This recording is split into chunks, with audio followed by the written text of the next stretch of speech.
Most of you have heard of trypophobia and claustrophobia, but have you ever heard of nomophobia? According to National Library of Medicine, more than two-thirds of adolescents suffer from nomophobia. So, what is nomophobia? It is nomobilephobia. It is the fear of being without your smartphone. Parents or future parents, it is time for us to make well-informed decisions about when to give our children a smartphone. I am going to tell you why you should consider delaying smartphone to your child.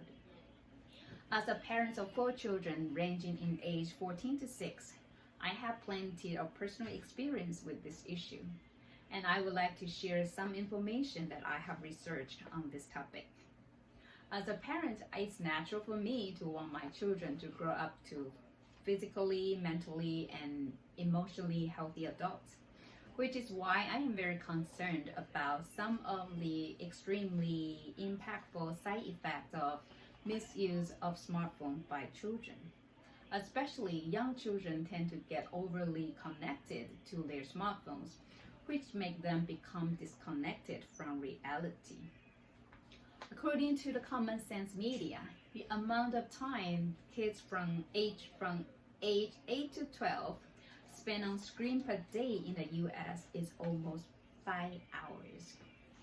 This is cause for concern because smartphone addiction can lead to mental problems.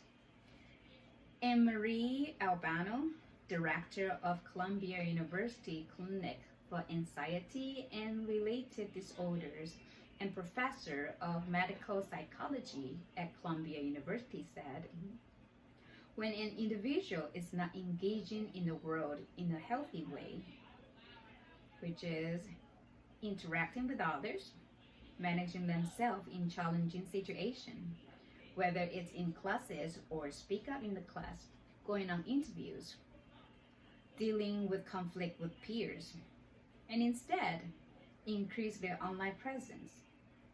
This can increase their feelings of alienation, hopelessness, isolation, anxiety, and depression.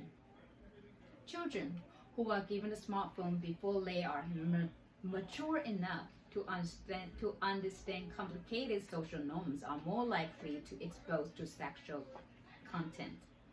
A recent study published in JAMA Pediatrics showed that sexting has become more common among adolescents. I was shocked by the numbers from the research. At least 1 in 4 teenagers is receiving sexual texts and emails, and at least 1 in 7 are sending sext. More than 1 in 10 teens are forwarding sex without consent. Premature smartphone ownership can interfere with the development of healthy real-world relationships.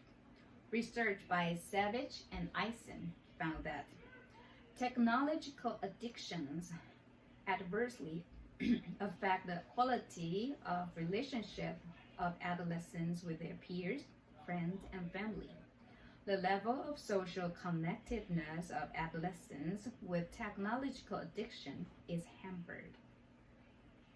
Sean Whiting, the clinical supervisor of behavioral health at Sanford Health, said, sometimes kids can make the clarification between what is real and what isn't real to the social media post.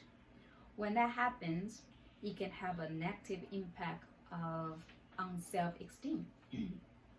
But the good news is your child can still connect it to you and others, even electronically, without a smartphone. There are several smartphone alternatives for children. Some of my top choices including Pinwheel, GetPhone, and TrueMe. These alternatives give you most the benefit of a smartphone while reducing the drawbacks.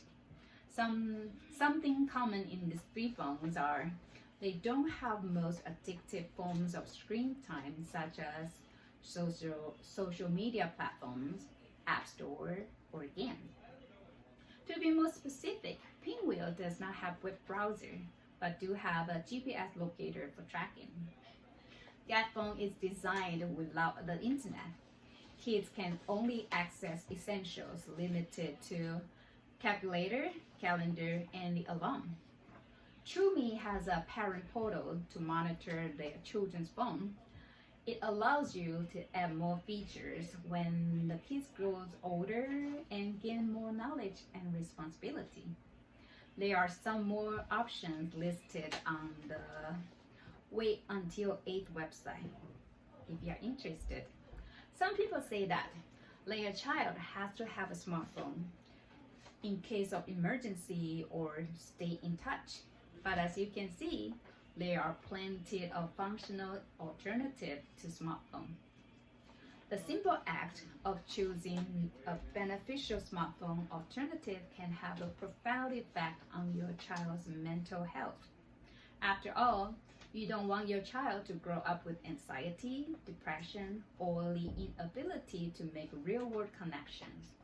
But with a little careful thought and direction from you, your child can have much healthier, happier childhood and adolescence as they spend more time with their family, develop more face-to-face friendships, and enjoy more active, well-rounded upbringing.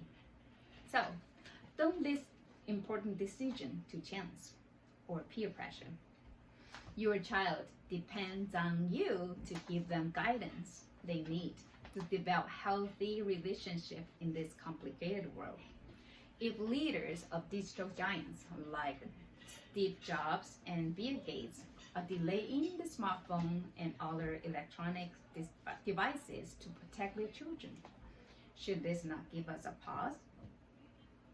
Decide right now to wait until they are at least 14 or mature enough to give a child a smartphone.